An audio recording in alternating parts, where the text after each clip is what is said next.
Holy shit, we made it. This is season 4 of No Credits Needed. Welcome.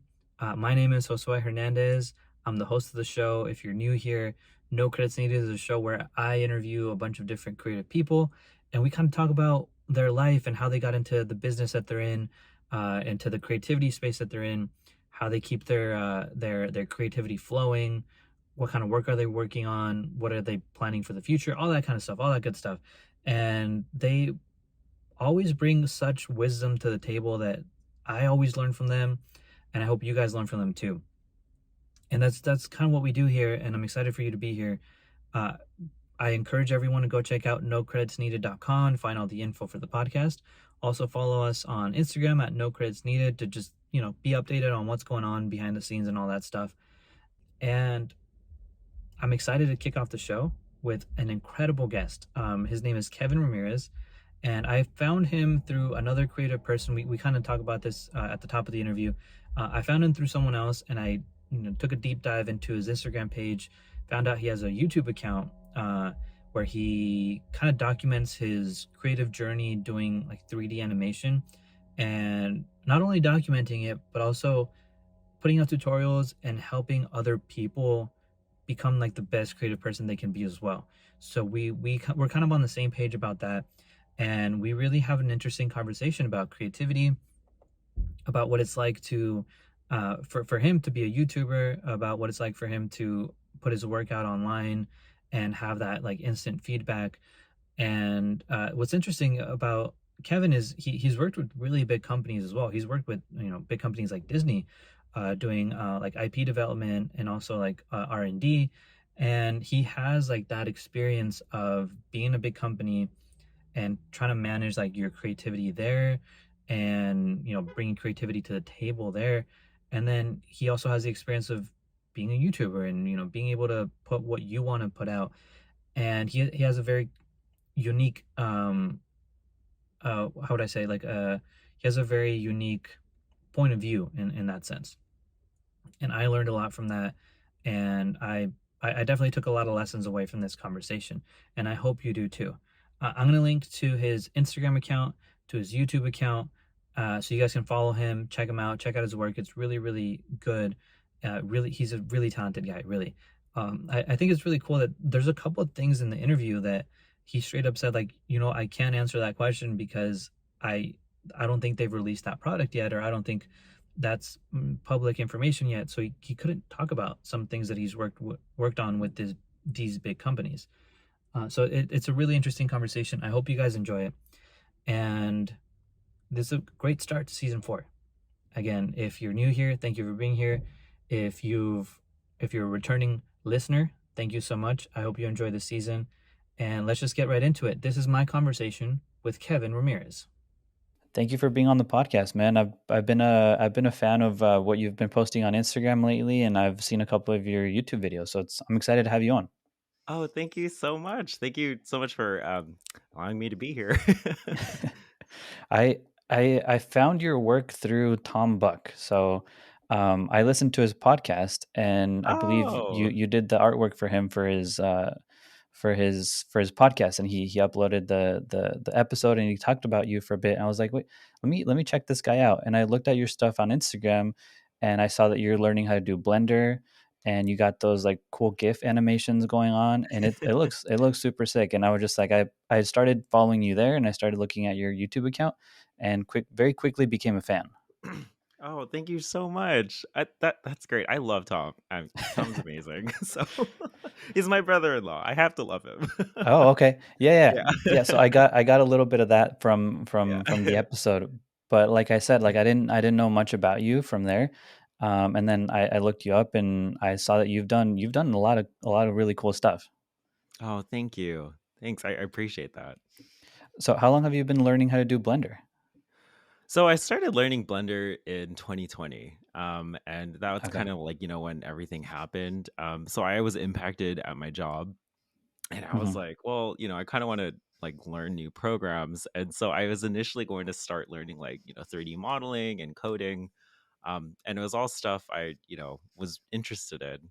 But then I found Blender because there's so many resources around it. Like they're all free resources on YouTube. And I was like, Hmm. well, this seems a lot more accessible. And yeah, I kind of just fell down the rabbit hole and I really liked all the cool things that you could do with it. And so, yeah, it's been really fun being able to just learn it and then, share that journey with others. It's been fun. Yeah, so you've been posting it like updates here and there on your YouTube channel, Hmm. and kind of like seeing your progression, and it's been cool to like go back and catch those episodes that were like maybe a year old and kind of go from there to what you're doing right now, and it's really interesting to see how you've been learning all that stuff. And like you said, you found all that stuff online, and now you're creating this like library of tutorials for other people to see as well. Yeah, it's pretty wild because I didn't, obviously didn't think about doing this like 3 years ago, but now it's like, wow, this is fast forward to 2020 and it's like, yeah, it's a Yeah. thing now. Yeah, it's a common theme between like a lot of people that I've been interviewing. It's just like, oh, so when did you get started to do this? We're like, well, we were in the pandemic and lockdown, and I was like, huh, Yeah. might as well try this. Exactly. It's like, well, you know what? Let's do something. Let's do a Well, hobby or let's yeah. do something with our time instead of just sitting around, right? Yeah, exactly. So, Yeah. I mean, clearly, when I saw the first episodes when you were just starting to do Blender, you can tell that you have a background in design, right? I do. Yeah. So, I think so. I put out a video. It was like when you're or like learning Blender, like in the first 45 days, and like that was a kind of a common question. Was that like, oh, like did you know like 3D programs before this? And I was like, I didn't know 3D programs. Like that was kind of a thing, but by like professionally I am a designer and so I had to know like Adobe programs like After Effects, Photoshop, Illustrator, like the triple threats. um Mm-hmm. but beyond that, like I was never really challenged to have to learn anything past it. And Mm-hmm. so like I think this was like the first time that I kind of like dived deep into like doing 3D. And so it was pretty challenging because obviously if you've been designing like in one dimension Yeah. all your life, it's like, okay, well, now I'm trying this out. And no, it's actually been like, why haven't I done this earlier? So it's always nice to try something new, like even if um you're not comfortable with it. So Yeah, it's like an added tool to your tool belt. yeah. Yeah, because like when I saw those videos, I was like, okay, clearly this guy has some background because like he knows a lot of other stuff that you can incorporate into Blender. Because like Blender on its own, it's a really cool tool, but as you were saying, you knew those other programs as a background, and I'm sure you have a lot of other like design background that you can kind of bring into Blender and just make it your own. Yeah, definitely. I think that's like the beauty of all of these like new technologies. And like just like, for creatives, it's like you can kind of just transfer like your skills from one thing Yeah. to another. And it's like, Hmm. whoa, like, like it enables you to like make your ideas on paper like the way you realized or you imagined them. So it's all just, more helpful. Yeah, I was even looking like I said, I went on a deep dive on your YouTube account, Oh and I, gosh. I caught one of the tutorials for like to make like an AR like Instagram filter. I was like, Oh all these yeah. is like a cool combination of all these things. Like, and that was one of the filter that you were talking about. Like, oh, 2020 is going great, and it's just like the dog in the middle of the fire saying everything's Yeah. okay, right? Exactly. I love that meme. Obviously, I didn't create the art. I did credit, the original artist, Yeah. but I I wanted to make like a filter like because I'd never even tried like augmented reality, but I was like the fact that you can like use Blender as like one of the tools and then like you can combine that with another program. It's just like this is Hmm. just like it's so awesome. Yeah. And I think like a lot of other creatives like they're scared to like dip their toes into different programs because if you work at a job where you're not challenged to pick up other things, it can be a little daunting to be like, hey, I should maybe try 3D modeling or editing or something outside of your wheelhouse. And Hmm. but once you do, like you'll, I guess, be reinvigorated to like create more, right? So Yeah, it like yeah. it's a couple of things because like I mean, if you're talking about it from the professional standpoint, it definitely Hmm. makes you more valuable in whatever company you're in. Like I have a buddy that studied computer science, and since he Yeah. graduated, he hasn't stopped going to community college for like course after course after course just to like keep learning new things. And like these things of allowed him to become a better employee at his company. But if you're talking about from the creative standpoint as well, like you just kind of like open a whole nother door of possibilities. You're like, oh, I didn't even know Yeah. I could think in this dimension, or I didn't even know Yeah. you could do this to like augmented reality, all those different things. So it just completely expands your Yeah. mind. Definitely. And it's so cool when you are able to like look back and say like, "Whoa, I actually made like, it's like this was so different for me." And you're so used to saying like something you make all the time in the same style, and then it's like Yeah, when you try something different, it's kind of like, you're happy for yourself, right? yeah, So, completely agree. yeah. So you said you've been designing for a while, right? Yeah, I have. I started design when I didn't really know it was design. When I was a kid, it was Hmm. when I was like 13 or 12. My dad got me Photoshop, and this was like back in 2001. And he knew I liked to draw, but he was like, "Hey, I have this like new program. You should check it out." And so when I started it, I was making these like video game backgrounds from like I was a Hmm. huge like Final Fantasy nerd and Kingdom Hearts, and I was like, I'm gonna Oh put wow. Sora, who the main character is, right here next to Tidus, who's like another character from Yeah. Final Fantasy X. And so I started playing with blending modes, and it became kind of second nature to me to like work with Photoshop as like the main tool I would go to just to like create anything. And Hmm. then from there I started like uploading it to like websites like, I don't know if you know Zanga. Is It's like that it no? was like a live journal, but it was like a Okay, yeah. very early version of it. And so yeah, No, sorry, you'd be my, my able to. my mind went to Zynga, the Facebook gaming app. I was like, wait, that's not the one he's talking about. Oh no, no. Zanga, Xanga. It was like almost like a live journal. It was like Uh-huh. an early social media thing, but you could make like your own layouts, and it was like, you have your own like title, like images. And I was like, okay, I love this. I could customize my buttons and everything. And that really influenced everything I do now. And like, if my dad hadn't gotten me Photoshop, I Hmm. just don't think I would have ever pursued it. Unfortunately, though, I didn't pursue design like in college. I was actually a business major. And Okay. I did, yeah, because I didn't actually think it was could be like a real career, because it's like Yeah. I grew up in a traditional like Filipino family, so they're like, well, you have to either be a doctor, an accountant, or an engineer. I don't know Yeah. if you've gotten this shock as well. Oh, But I I've was I've, like, I've gone through the exact same thing. yeah. So And you're I you're, know you're that, preaching to the choir. yes, it's like it's from love, I'm sure. They're obviously just, wanting the best. But as soon as I decided to go into business because I really liked being able to like, take charge and, manage processes and stuff.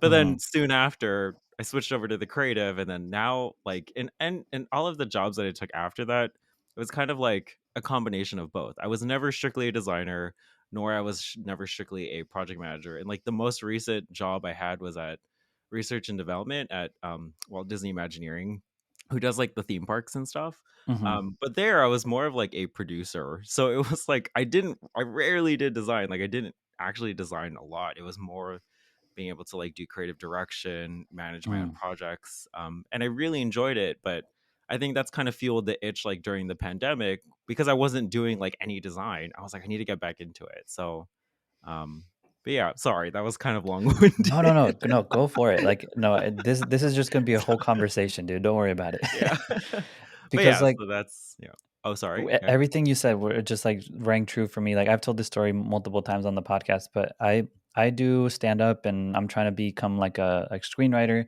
Yeah. But I studied physics in college. So and that was Oh, also because my parents were just like, comedy seems cool or screenwriting seems cool, but why don't you do something where you can actually make some money off of like once you graduate?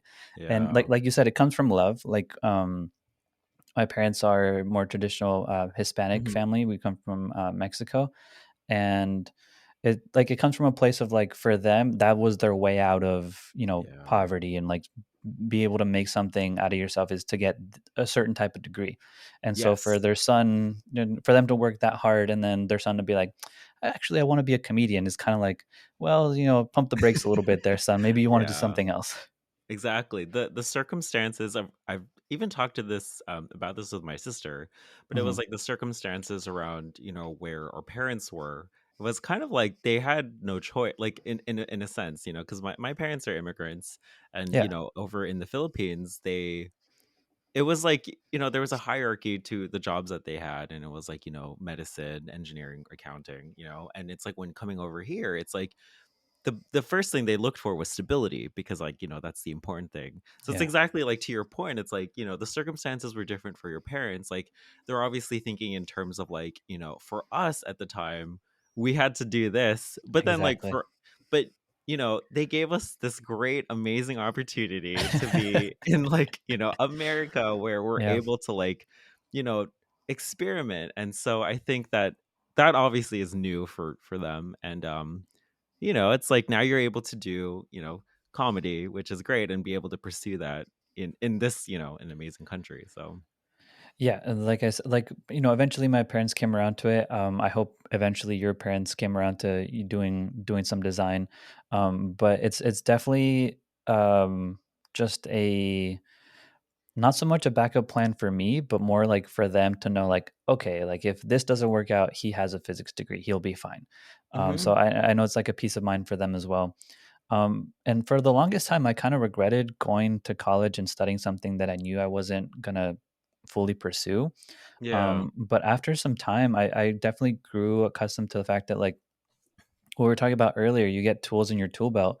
And even if I haven't, become a physicist, by trade and gone to those companies, I feel like I've definitely used those learning techniques that I learned in college, or hmm a really cool topic that I learned in college, and applied that to stand up or to screenwriting.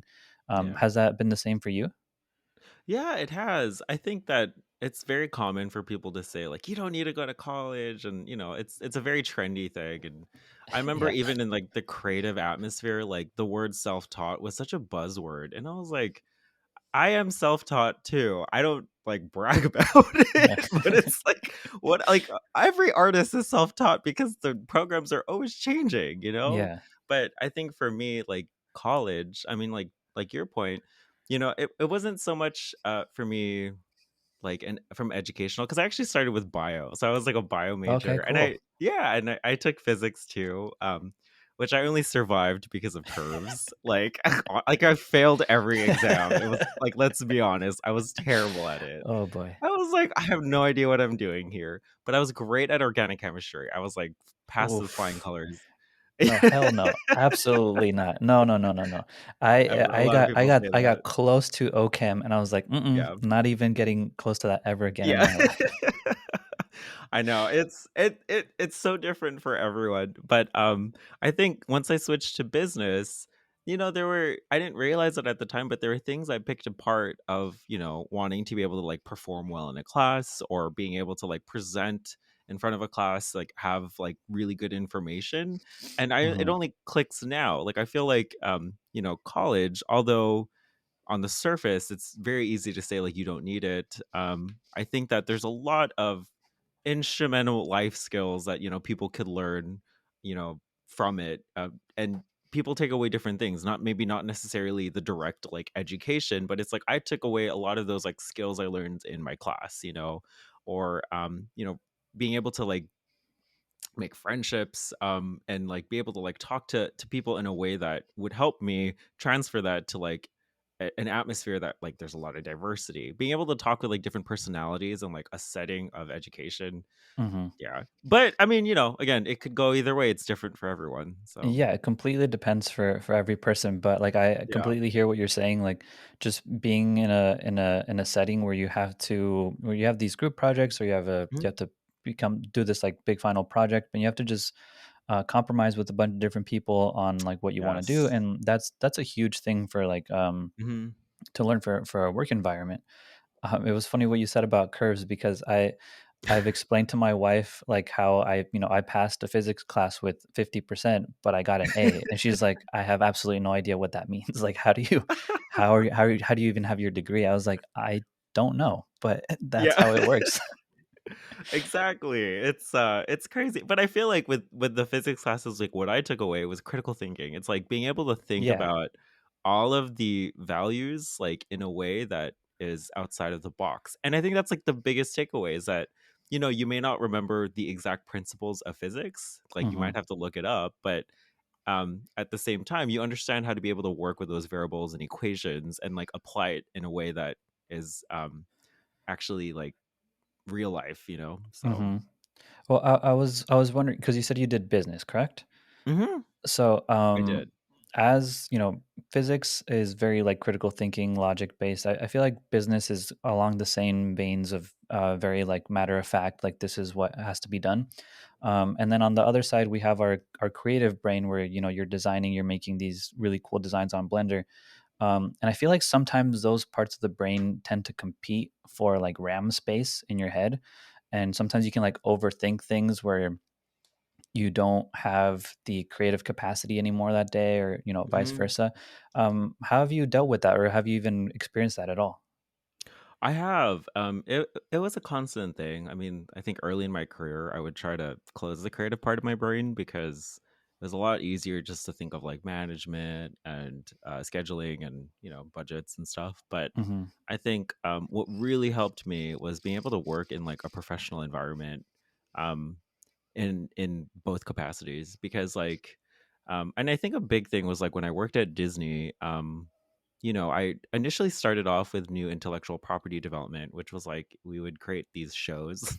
We had to pitch like a lot of different shows like in terms of like demographics, Hmm. like for all age groups. So there was like teens, young adults, and kids. And sometimes like you would get really attached to an idea and you would really like it, but at the same time it's like it doesn't really align with the initiatives of the company.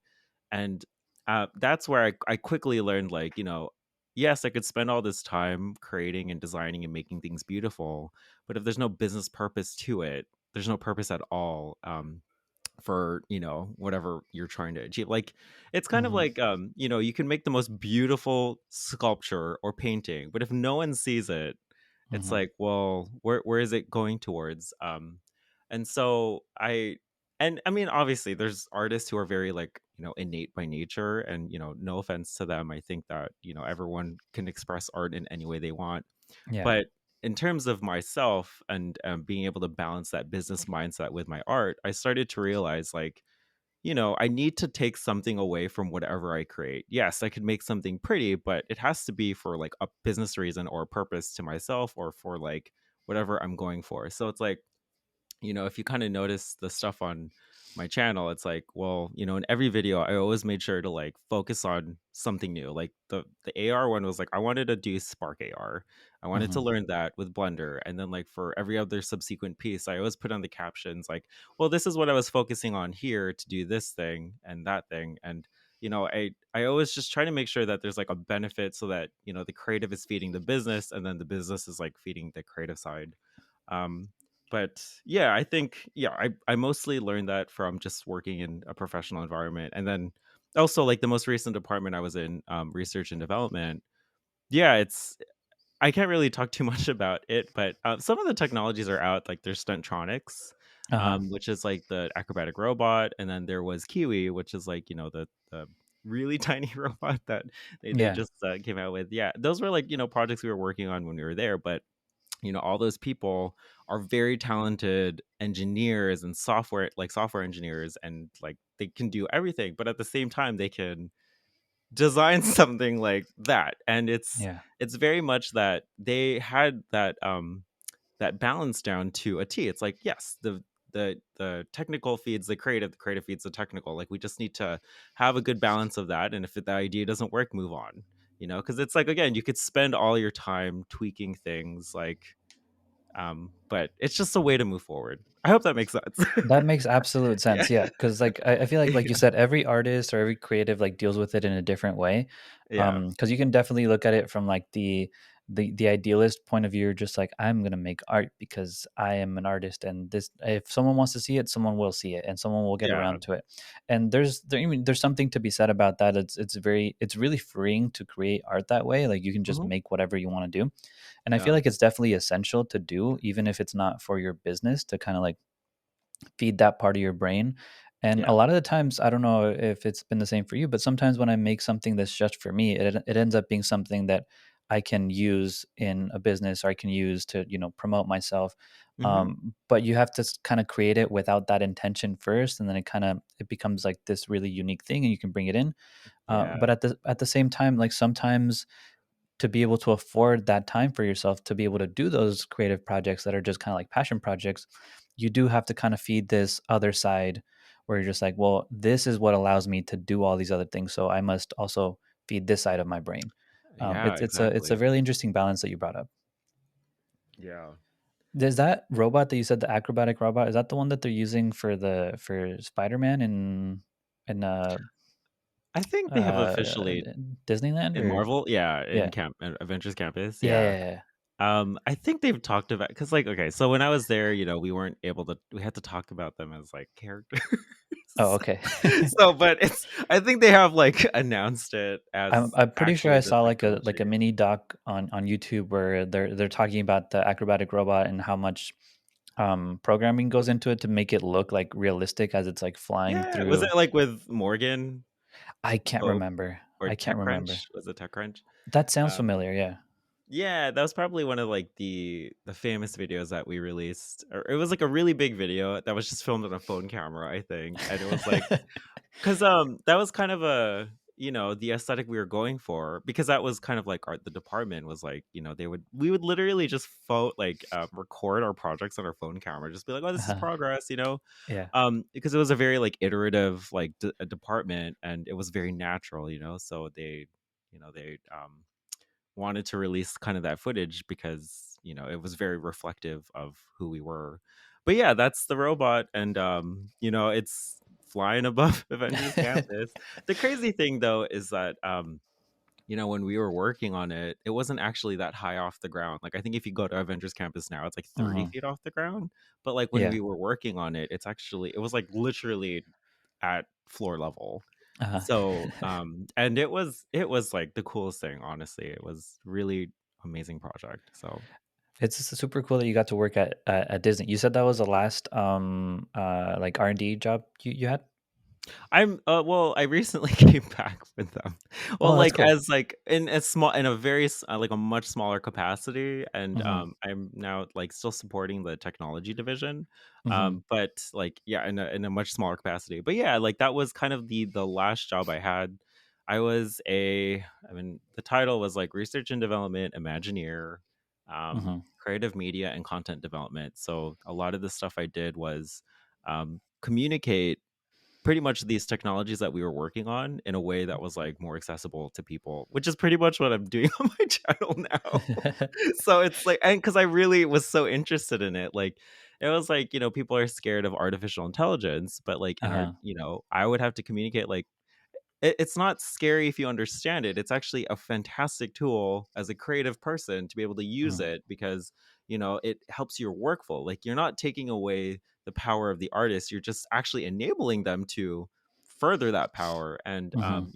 I was able to like do a lot of that's where I learned a lot about augmented reality, like 3D model printing, and it was just so much fun because there were so many new technologies we were working on there.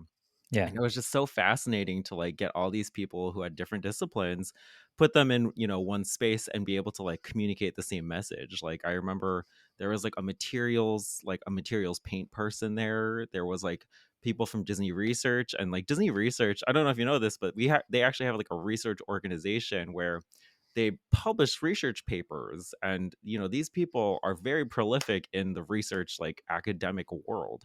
And I remember having to Oh. read them because they did a lot of like emerging technologies and computer. Like, they have a YouTube channel I used to manage called Disney What? Research. Yeah, it's like you would That's so never have cool. expected it. Yeah, it's amazing. And so it's if you're interested in new technology, you should definitely check it out. But yeah, it was really inspiring to me, and I think that was a way for me to kind of continue, feeding that interest. Was like, I need to have my own platform for this, because Mhm. I think that I like working with them. And a lot of people are very much stuck with like, okay, we can only do Photoshop or Illustrator or InDesign. And it's like, Yeah. oh my gosh, there's so many other programs that like are coming out. Like, I'm not sure if you've seen, but like Nvidia just released like their the landscaping tool. It uses AI in order to generate landscapes from simple shapes. I haven't seen that, but like I've seen the type of AI stuff that like Adobe is using for Photoshop and their Oh tools, and yeah. well, Nvidia uses AI for like to like for noise cancellation and microphones. Like all that stuff is like Mhm. super interesting. Yeah, it's all just really emerging, and it's just wow, like can't believe like, we live in a time where it's like, before, they had technology for, creative stuff, but I feel like even more so the development is faster because we have better technology to improve the research. So it's Yeah. like now moving at like an incremental rate and or like a very fast rapid rate, and you're like, "Whoa, like how do you keep up?" Yeah, it's crazy because I mean, I don't know if this is accurate, but it definitely feels like before the technology is kind of what was hindering a lot of creative people. Mhm. Because there was like movies that couldn't have been done before. Like an example would be like Dune, right? Dune was very ambitious when they first Mm, tried it, but they're like, oh, the yeah. technology is not really there. Like if we really want to do it this way, and now I feel like the technology is moving so fast that people are trying really hard to catch up and be like, wait, this new program that came out, how do I use it? What is it I for? And like know. even the Yeah. people that create the program sometimes they'll ask them like, "Oh, what is the potential?" And they're like, "I honestly don't know. Like, this is just a tool that I made. This is for the Yeah. developers to like kind of figure out and push the boundaries of." Yeah, for sure. I feel like that's a lot with Blender too. Like I think Hmm. that I mean they obviously have an intent with creating some tools, but then you find like the community using some of the functions in like the craziest way. You're like, what? Like I Yeah. think a lot of people say that about my work with Grease Pencil, which is like one of the tools in Blender. But Hmm. initially, it was like only a note-taking app. Like it was only a note-taking function Hmm. for 3D modelers. And I think that the developers behind Grease Pencil took it a lot further, and now it's like an actual function that allows you to like animate and like create crazy graphics. Ah. So it's kind of like what you said. It's like it develops in a way that they probably didn't think initially. Oh yeah, So there's so many examples of that of just like, oh, programmers saying like, oh, this is for this specific reason. Like we made this so that you could do this. And then yeah. people come along, just like kids on a playground, be like, what if I mashed these two things together? Like, Yeah. oh my God, that's amazing. Let me keep doing this. Yeah, it's really cool. Yeah. Something that I checked out on your website that really stood out to me is you've worked with some pretty big companies. I mean, you mentioned Disney. I was scrolling through your work, and the first thing that popped out to me was Doodle Jump. Like, Oh did you yeah. work on Doodle Jump? Oh, I didn't work directly on Doodle, but we created a game with them. It was like a casino game actually, so it was Got fun. I it. mean, we got to work with like the team over there, Yeah. and so I was creating. I mean, it was a different format, but it was exciting because like at that company, I was able to work on a different type of like platform, and Hmm. so and it's funny because I never really liked UI design Uh, because I don't it's not my thing. Like I like more telling stories and animations and all that stuff, but yeah, that's where I got the opportunity to work on a lot of like UI stuff and create art based on like the Doodle Jump IP, and I was like, this is so much fun. It's like it was mhm. great. Yeah. Yes, So I was looking through your work and I was like, wait, that's probably the first game I ever played on an iPhone. Like it'd be crazy oh if you actually worked on it. But that's it's yeah. cool. You got to work on it on some capacity, and I feel like one of Yeah. the cool things about your job is you get to kind of interact with all these different forms of IP and kind of tweak it a little bit or put your own little spin on it, or even if you're only even if you're doing more like the business management side of things, it's still really cool that you get to work with these IPs. Yeah, it's really nice. I think that working with or I think I mentioned this earlier, but yeah, like in the first job I had at Disney, it was like creating like those new IPs. Yeah. So there was like Star Darlings, which was like another tween girl IP, and then Palace Pets, which was like a pet IP for preschool. But I think there it was kind of like understanding the effect that ideas have on people. Like, you like you mentioned, Doodle Jump was like the first game you played, and you remember that art style. You remember the Yeah. character jumping, the hand drawn like notebook like Hmm. graphic elements, and it's like wow, it probably triggers something very nostalgic for you. And it's like I realized that wow, like that effect is pretty instrumental to people. Like people who grew up in the Disney era, they probably are like, oh yeah, like Beauty and the Beast is like my Yeah. favorite movie, and it's like you just remember that. And I think Hmm. that's the beauty of like working on stories like that, is like they can really connect with people. Yeah, I would say it's really cool how as an artist you can have your own aesthetic, and even if you work for a completely different company, but you're clearly yourself, and you have your voice in your art. People can pick that out. Like Yeah, if they're like really moved by your artwork, no matter where you go, people are going to pick that out. And I think that's really cool that you as a creative person, you can kind of have that effect on people like emotionally, and that's yeah, crazy. yeah.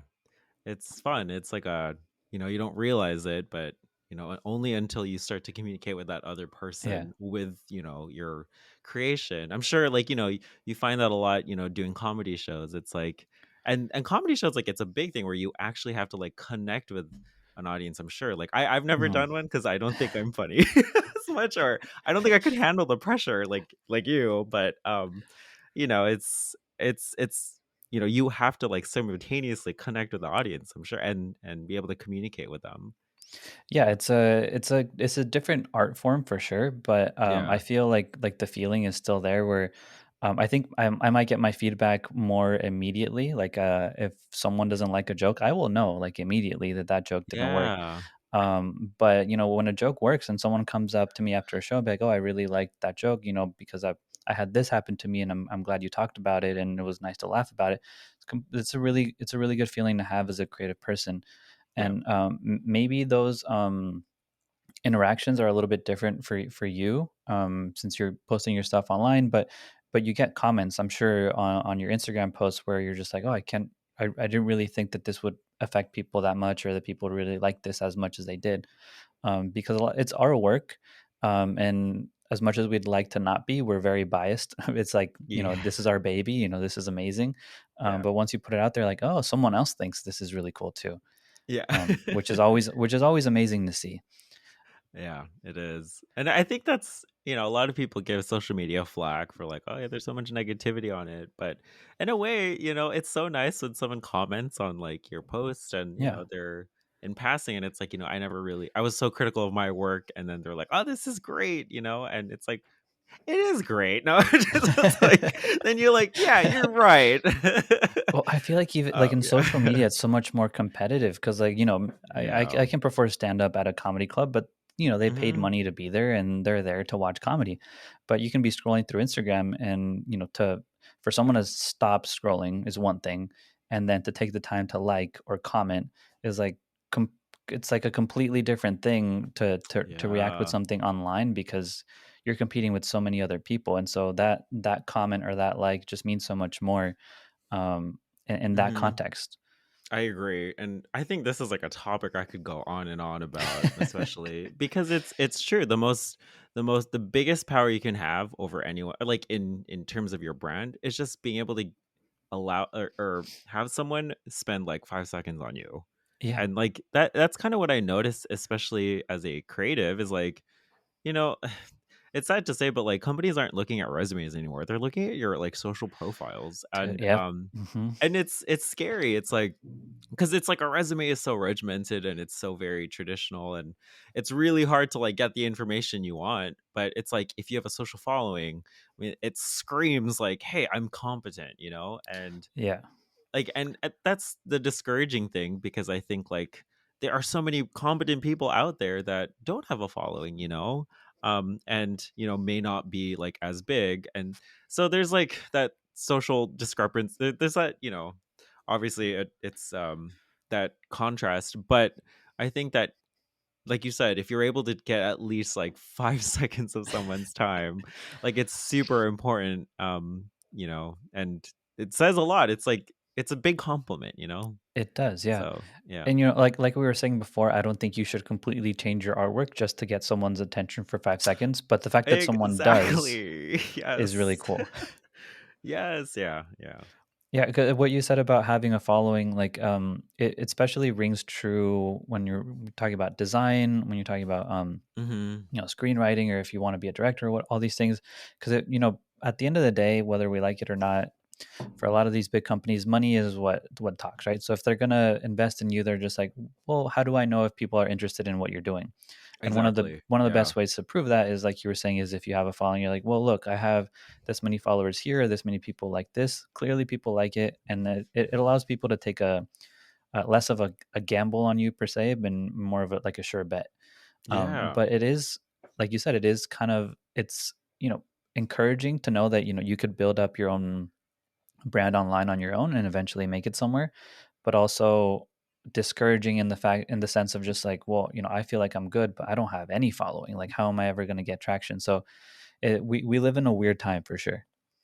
Yeah. The it's like a lot of people like to say, you don't need that validation, but it's scary to know that it's like it's coming down to where, well, I don't need the validation, but like the following itself, like, will Yeah. help me get a job. It's like Yeah. yeah, like that aside, but I Well, still it's not think even like it's good. personal validation either. Like, for someone to Yeah, see it, be like, oh, that person is valid in my eyes now. Like, it's not just for you. exactly. It's like a perception thing. Yeah. It is. It's so weird. Yeah. Like, everyone fights for that blue check mark, don't they? Oh my goodness. Yeah, I did. I didn't realize. Well, I didn't realize that was like a huge thing until I just got on Twitter this year, and uh, I have some words about it. It's not my favorite platform, honestly. yeah. It's yeah, but yeah, that's when I started to see it, like, oh yeah, they all want that blue check mark. That's a thing. And I That's think so Instagram funny. started doing it too, but it's like this whole Yeah. thing. But I've definitely learned that recently because, wanting to do stand up or direct or screenwrite, a lot of my teachers, like I asked a teacher for advice, like, how do you think I can kind of break into the business? And he just straight up told me, he's like, I think you should just drop out of school now and go start working. I was like, I feel like that's such weird advice to be given by a teacher. Yeah. But I think what he was saying is just like, your portfolio is going to speak more than, oh, he got his art degree and, yada yada, or Yeah. he studied this many years or got this many awards at the school. Like, just go Hmm. out and make a short film, go out and start, doing Blender tutorials, go out and do this or go out and do that, and Yeah. eventually, if someone will notice, and if you build up a following, you'll get there. It's very true. Yeah. I think that it's like now more than ever, especially after the pandemic, a lot of people are taking chances more on themselves. And Hmm. I think like there's that one comedian, Caitlin Riley, who like exploded over the pandemic. Do you know Hmm. her? Yeah, so I've she heard of her. oh Yeah. sorry. Yeah, so I think she was an actress before that, but I think she got on I think Instagram or TikTok, but she started doing like these reels, and like they just exploded. They were only like 45 seconds to a minute. Hmm. Um and yeah, I think she was able to like, grow exponentially. Same thing with like I think Brian Jordan Alvarez. I think he's Hmm. also another comedian, but he kind of did like that same format. But yeah, I'm sure like the challenges are different for, all of these creative people. So, Yeah. yeah. Yeah, it's definitely like I the reason I started this podcast was because I used to listen to a lot of podcasts about comedians talking about their journey and, how they Mhm. got in, and the advice that they give is so outdated in the sense of just like, yeah, go to a club, talk to a booker, and, do this and do that. And the most honest advice that I ever heard on podcasts like that were just like, I honestly don't know. I made it 20 years ago. What you're gonna do now is gonna be completely different than what I It did. is. And Yeah. yeah, like, I mean, they're more established. They can, if they make an Instagram page, they'll get following because they're who they are. Yeah. But now it's completely different ball game, and I feel like the rules are changing, day by day. Yeah, it is. It they are changing, and that is kind of a scary thought. But I think one thing that kind of still holds true is it's really just jumping on how people communicate with each other. Like, and I think it's like, back then probably they used to go to comedy clubs, in physical in person, but because, Uh-huh. technology nowadays, it's like people can do that through the internet. So then you have people doing like YouTube's sketches and videos, and then you had social media. So it's like people are kind of just going wherever people are able to communicate with each other. Hmm. And I think it's like, understanding where that technology is heading. And I think that, that applies, yes, to probably comedy, but also like it applies to just anything else. It's like, Yeah. people are going where you can easily communicate with each other wherever the technology is going. And it's like, as long as you follow that, I feel like, it may not be the same as it was 20 years ago, but I think that's just how, we all can deal with it changing so rapidly in this, Yeah. day and age. Yeah. Yeah, like I remember when I mean, a huge example would be Justin Bieber, that someone found him on YouTube, right? And then that, Yeah. exploded his career. And that's like when YouTube was, just a small, a small a small video company that Yeah. was trying to compete for attention online. And then you have Bo Burnham that also started his career on YouTube. Like he didn't go to comedy clubs at all, but he had like this super successful YouTube channel. Yeah. And people talking now about, people like to talk shit all the time about like, oh, they're just like someone from Instagram. But I was like, I mean, that's what you think now, but that's just how they're getting their foot in the door. And they're gonna be something else. Like that's their platform that kind of catapulted them. Exactly. And it's funny because I've talked to my sister and Tom about this a lot, uh but it's like, when people are like, "Oh, you're a YouTuber." Like there's still like a stigma behind that, obviously. It's like, "Oh, you're a yeah. YouTuber," or "Oh, you're just an Instagram star," or like, you're just a Twitter star. But it's like, where are you spending most of your time? Let's be honest. Like when Hmm. you go home after work, think about it. It's like you want to flack on it, but you're on the platform. So, I Yeah, mean, like let's you're the let's have a audience. exactly. You're the audience, and it's like, there's just still that stigma around like, oh, you're what are you doing there? Like, like, Yeah. oh, I don't know. No, Anyways, I yeah. agree, dude. It's like when people were like ashamed to say like, "Oh yeah, we met online," like online dating, and now it's like a huge thing. It's like a multi-billion-dollar Yeah. business, and I feel like becoming a YouTuber or a content creator or a quote unquote influencer, a lot of times can be looked down on, but at the end of the day, it's a business, and if Yes. if you're doing your art and if you're promoting your business, more power to you. Yes. If you're going to be someone that does improv down the street, great, that's your outlet. If you're going to be someone that wants to post reels on Instagram or stuff on TikTok, then go for it. But Mhm. like I don't think there's any reason to like look down on people like that, because I feel like it's mainly people that are afraid of the next wave or of change or of things like Yes. that. Of Like I've seen, change. It's a big thing. Yeah, it's a exactly. huge thing. Like I see so many comedians, because I mean that's like kind of the world I live in, or even like filmmakers. I think Ridley Scott, like he directed The Last Duel, and the movie kind of bombed, and he was Mm. blaming millennials for spending too much time on their phones. I was like, bro, like that's your thinking is the problem. It's like Yeah. that's the issue. I mean, you're just afraid of the next Yeah. wave of creative people and the next wave of the next audience. It's so true. It's like, I know I hate to use this like metaphor, but it's like, okay, if you've ever like worked in like a corporate atmosphere and you Hmm. have like, this manager that's been there for like 10 years, and then you get this new manager that's only been like a recent graduate, probably only been like 1 year of working experience. But Hmm. it's like you'll have that dynamic of like the tenure that, the manager who has a lot of experience being like, oh, they're new. They don't understand, those Yeah. challenges. I don't understand why they're here. It's like there's like that competition thing, but it's like, you could either take it as, hey, this is like a new person that came to the team, and they're going to be able to offer a lot, especially with the insight of the audience day. Or you can look at it like, yeah, they don't know anything, Yeah. because it's so much easier for people to just lean into negativity, because like, Yeah. they're so safe in the way they think about the world. It's like, hey, the world is like this one little square box, and I'm going to live inside of it forever and Hmm. like not venture out. Or you can like understand that, like you said, people are doing different ways to communicate their art or their craft, or whatever they're doing. And Yeah. that's just accepting that, like Ridley Scott maybe, but accepting that the world digests this kind of content like on a natural basis. There's nothing you can do about it, unfortunately. Yeah, and I feel So like the only reason to be scared is like because you're not participating in it. Like if yeah. people are afraid of you because Blender, it's only because they haven't, taken the time to go in and check it out. And maybe it's something that they can do too, but they might be afraid of what you bring to the table because like, oh, Blender's that new thing that people aren't really using. Um like I've been listening to a lot of Paul McCartney recently, and he's like a super prolific songwriter.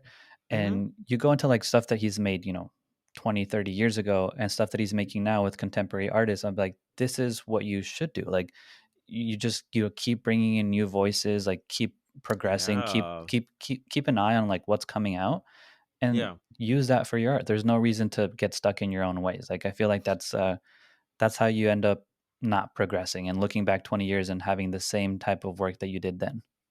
Exactly. And it's kind of like, you learn skills through every evolution that you can apply to like the next thing that you do. And I think you see Hmm. this more, yeah, you see this a lot more obviously with artists. Like I think, there's like Mariah Carey or there's Madonna. I think Madonna is actually a more obvious icon but like if you look at her stuff from the 80s, it's Yeah. like so different. Like she's really reinvented herself, Yeah. and I think a lot of like the pop divas, like even like Lady Gaga, like Paul McCartney, it's like they had to like Yeah. evolve their music so that the weekend's a big like pop Oh, one, yeah, but yeah. like yeah, he evolves his music like every two Every album. years. Yeah. Yeah, because it's like you have to. It's like you can't just stay with like, one style because, it's and that's also another thing where a lot of artists, like young artists especially who do like design, they're like, "Oh, I need to find like an art style that's going to sell on Instagram." And I'm like, Yeah. I get it. Like I understand that's like the pressures of it nowadays, but you have to accept that as an artist, you're always going to be learning, you're always going to be evolving because that's just how it is.